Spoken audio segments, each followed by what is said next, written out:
तो इसमें हुआ है भाई साहब कि जो हम देखते हैं हमारे देश की जो प्राचीन गौरवशाली विज्ञान परंपराएं रही हैं, उनको लोगों ने ऐसा बना दिया था ये वेस्टर्न के प्रभाव में आके, जैसे उसके बारे में बात करने में भी डर लगता था। अपने आप को छोटा मानते थे लोग हमारी परंपराओं को लेके, या एक ऐसा मिथ बना दिया गया था। उसमें बहुत सारी अलग अलग चीज़ें हैं, बहुत सारा बॉलीवुड का भी रोल है कि उसका मजाक उड़ाया गया हमारी परंपराओं का। और उसके बाद पिछले कुछ सालों में हमने देखा है कि अब इन जो हमारे देश की गौरवशाली विज्ञान परंपरा रही है, अब वो निकल के आ रही है और अब उसको पूरी दुनिया जो है पहले भी एक्सेप्ट कर रही है, हम उसको देख पा रहे हैं। तो इसको आप इस संदर्भ को कैसे देखते हैं कि जब ये पिछले हम जब देख रहे थे कि इसको एक दबा के रखा गया था, दूसरा इसको ऐसे बनाया गया था कि जो इन परंपराओं को फॉलो करता है वो छोटा है, वो अनपढ़ है, वो मतलब अलग अलग तरह का जीवन जी रहा है, और वो उसको बहुत ही अलग नजरिए से देखा जाता था। वास्तव में आपने इस पहले ही प्रश्न में उसकी पूरी पूर्व पीठिका एक प्रकार से तैयार कर दी। मुझे बोलने में ज़्यादा सुविधा हो जाएगी इसके कारण से। मैं कई बार ऐसा कहता भी हूँ कि कोई बहुत अच्छा संवाद जब मैं सुनता हूँ तो मैं 100% इस बात का हामी हूँ, सहमत रहता हूँ कि प्रश्नकर्ता यदि अच्छे होते हैं तो उत्तर अपने आप अच्छे निकल ही आते हैं। ये एक बड़ी कला होती है। तो स्वाभाविक रूप से आपने जो इसकी पृष्ठभूमि बताई इस पूरे विषय की, सामान्यतः ऐसा हुआ कि हमारे यहाँ पर हमारा जो संपूर्ण संस्कृत वाङ्मय है, भारतीय वाङ्मय है, हमारी जो भारतीय ज्ञान परंपरा हम एक शब्द में जिसको कहते हैं, उस भारतीय ज्ञान परंपरा में सामान्यतः सभी प्रकार के विषय एक साथ समाहित होते आए थे। बाद के युग में हमने देखा कि पश्चिम जगत ने इसको अलग अलग, मानविकी का क्षेत्र उन्होंने अलग कर दिया, ह्यूमैनिटीज जिसको हम कहते हैं, फिर वाणिज्य का क्षेत्र उन्होंने अलग किया, कला का क्षेत्र अलग बनाया, फिर विज्ञान का क्षेत्र अलग बनाया। तो ये विषयों का विभाजन तो दरअसल पाश्चात्य जगत ने किया था, हमने नहीं किया था। हमारे यहाँ पर तो जो ज्ञाता होता था, ज्ञानी होता था, ऋषि परंपरा का व्यक्ति होता था, वो अपने आप में चलता फिरता विश्वविद्यालय होता था।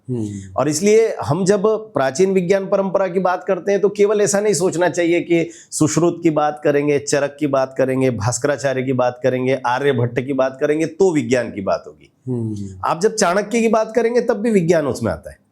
अर्थशास्त्र भी दरअसल एक प्रकार का विज्ञान है, एक समाज को चलाने का विज्ञान है। आप कल्पना करके देखिए कि आज यदि हम इनकम टैक्स के सिद्धांतों को लेकर के जब हमारे कई मनीषी आज के युग में बात करते हैं, बजट आता है, त्वरित टिप्पणियां होती है, तो लोग कहते हैं कि भाई ये टैक्स जो है ये आम आदमी पर बोझ बनने वाला नहीं है। अब चाणक्य उस युग में जब ये कहते थे, कौटिल्य के रूप में जब उन्होंने अर्थशास्त्र लिखा, और वो उस युग में कहते थे कि एक राजा को कर का कलेक्शन करते समय, जब भी वो कर लगाता है, संग्रह करता है, तो कर संग्रह करते समय मधुमक्खी के स्वभाव का होना चाहिए। मधुमक्खी जाती है, फूल के पास जाकर के उसके पराग कण लेती है, वो अपना पूरा शहद का छत्ता तैयार कर रही है। शहद का छत्ता दरअसल राज्य का भंडार है, राष्ट्र का भंडार है। तो राज्य और राष्ट्र की अवधारणा वो आधुनिक संदर्भ में देखें तो उसको भी पैसे की आवश्यकता है। आपके लिए सड़कें देना है, नालियां बनाना है, आपके लिए इंफ्रास्ट्रक्चर तैयार करना है, लेकिन ये कैसे करना है? तो कर इस तरीके से संग्रह करें कि फूल को पता भी नहीं लगता।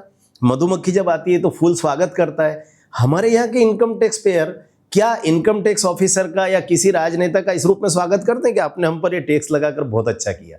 तो ये पुरानी परंपरा है। उन्होंने उसके प्रकार बताए कि कैसे कैसे टैक्सेशन की प्रणालियां होना चाहिए। तो वो भी अपने आप में एक विज्ञान था, समाज का विज्ञान था, मानव का विज्ञान था। तो हमारी इन सारी विज्ञान परंपराओं को अगर हम देखें तो कई बार लगता है कि पुराने युग के लोग वास्तव में चलते फिरते शोध अध्येता हुआ करते थे, और जितने आश्रम थे वो आश्रम सबके सब वास्तव में एक प्रकार की रिसर्च लेबोरेटरीज हुआ करती थी, इंस्टीट्यूट थे वो सब, इंस्टीट्यूट थे अपने आप में। और वहां पर रह करके आप सोचिए ना कि हम जब आर्यभट्ट की बात कर रहे हैं तो आर्यभट्ट इतने बड़े खगोलविद हैं कि उनके नाम पर एक उपग्रह भारत छोड़ता है तब तक तो ठीक है, लेकिन हम देखते हैं कि हमारे इन ऋषि वैज्ञानिकों के नाम पर नासा जब कोई नया ग्रह तलाश कर लेता अंतरिक्ष में तो उनके नामकरण भी हमारी ऋषि परंपरा के लोगों के नाम पर कर रहे हैं। तो आप बताइए कि आखिरकार वो लोग क्यों प्रभावित हुए? नासा के लोगों को प्रभावित होने का क्या कारण हो सकता है?